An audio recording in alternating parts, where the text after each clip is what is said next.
નમસ્કાર મિત્રો, સ્વાગત છે તમારું અમારી આ યુટ્યુબ ચેનલ જ્ઞાન યાત્રામાં। મિત્રો, આજે આંગણવાડી કાર્યકર અને આશા વર્કર બહેનો માટે એક ખૂબ જ સારા સમાચાર આવ્યા છે। ગુજરાત રાજ્ય સરકાર અને કેન્દ્ર સરકાર મળીને એક ખૂબ જ મહત્વનો નિર્ણય જાહેર કર્યો છે। એના વિશે આપણે વિસ્તૃત આ વિડીયોમાં વિગતવાર ચર્ચા કરશું। તો મિત્રો, વિડીયોના અંત સુધી જરૂરથી બન્યા રહેજો, જેથી કરી તમને આંગણવાડી ભરતી તેમજ આંગણવાડી કર્મચારીને લગતા અનેક વિડીયો તમને મળી રહે। તો ચાલો મિત્રો, વિડીયોની શરૂઆત કરીએ। મિત્રો, આંગણવાડી પગાર વધારાની સાથે સાથે લાખો આંગણવાડી કાર્યકર બહેનોમાં આનંદ છવાઈ ગયો, કારણ કે રાજ્ય સરકાર દ્વારા આંગણવાડી કાર્યકરોના પગારમાં વધારો કરવાને લઈ આદેશ જારી કરી દીધો છે અને સરકારે પણ મંજૂરીનો આદેશ જારી કર્યો છે। હા મિત્રો, વાત કરશું તો કે બાળ વિકાસ વિભાગના નેજા હેઠળ મંત્રીએ જણાવ્યું છે કે આંગણવાડી મિની કાર્યકરોને એક મોટી ભેટ આપી છે, એટલે કે નાના આંગણવાડી કેન્દ્રોને જે મિની આંગણવાડી કેન્દ્રો છે તેને પૂર્ણ સુવિધાયુક્ત કેન્દ્રો બનાવવાનો આદેશ જારી કર્યો છે। સામાન્ય કેન્દ્રના ધોરણોને પૂર્ણ કરતા તમામ નાના આંગણવાડી કેન્દ્રો એટલે કે જે મિની આંગણવાડી કેન્દ્રો છે તેને અપગ્રેડ કરવાનો નિર્ણય લેવામાં આવ્યો છે। આ આદેશ પછી મિની આંગણવાડી કેન્દ્રોમાં કાર્યરત મિની આંગણવાડી કાર્યકરોના પગાર સહિત તમામ વધારાના લાભોમાં પણ વધારો થશે અને તેમને પણ સંપૂર્ણ આંગણવાડી કાર્યકરનો દરજ્જો આપવામાં આવશે, જેનાથી તેમના પગારમાં ઘણો જ વધારો થશે।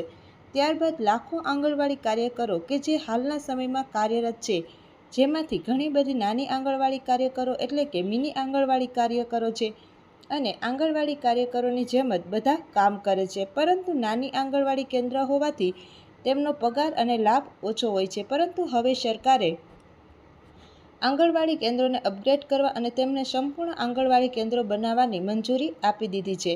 મિની આંગણવાડી કેન્દ્રોના કાર્યકરોને સહાય પૂરી પાડવાની સાથે સાથે તેમના માનદ વેતનમાં પણ વધારો કરવામાં આવશે।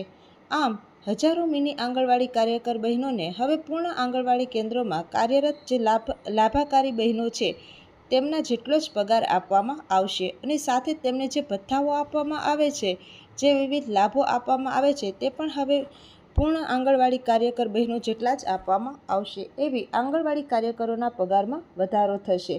જે સરકાર તરફથી આદેશ છે એ પરિપત્ર છે એ મળી ગયો છે।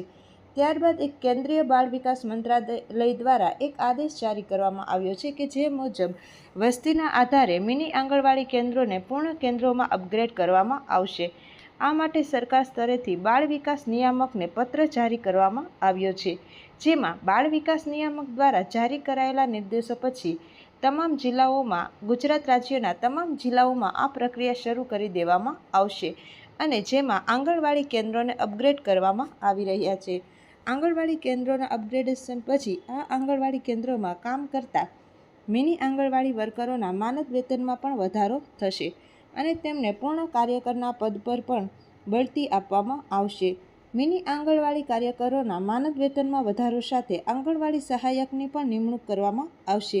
ત્યારબાદ મિત્રો, બાળ વિકાસ નિયામક મંડળે 22,290 જેટલા મિની આંગણવાડી કેન્દ્રોને મુખ્ય આંગણવાડી કેન્દ્રો તરીકે અપગ્રેડ કરવા અંગે તમામ જિલ્લાઓને સૂચના જારી કરી દીધી છે અને ત્યારબાદ 22,290 જેટલા મિની આંગણવાડી કેન્દ્રોમાં પણ આંગણવાડી સહાયકો એટલે કે તેડાગર બહેનોની નિમણૂક કરવામાં આવશે, જેના દ્વારા સરકાર દ્વારા આદેશ જારી કરવામાં આવ્યા છે। જે પ્રક્રિયા 2025માં પૂર્ણ કરવામાં આવશે, એટલે કે આ પ્રક્રિયા શક્ય એટલી વહેલી તકે પૂર્ણ થઈ શકે।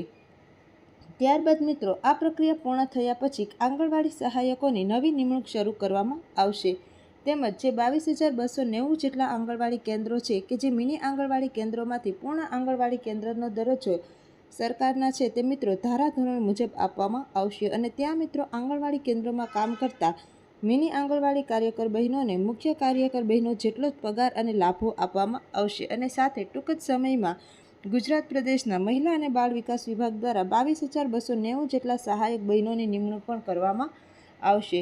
જે મિત્રો ભરતી કરવામાં આવશે એ ભરતી કેન્દ્રના ધોરણે જે ચાલી રહી છે તે પ્રમાણે ધારાધોરણ મુજબ કરવામાં આવશે તેવું બાળ વિકાસ વિભાગે સ્પષ્ટતા કરી છે। આમ ગુજરાત રાજ્ય દ્વારા હજારો મિની આંગણવાડી કાર્યકર બહેનો કાર્યરત કરીને અપગ્રેડ કરી તેમના પગાર વધારા સાથે ભથ્થામાં પણ વધારો કરવાનો અતિ મહત્વનો નિર્ણય લેવામાં આવશે। આવા જ નવા વિડીયો સાથે આપણે ફરીથી મળીશું। ત્યાં સુધી જય હિન્દ, જય ભારત।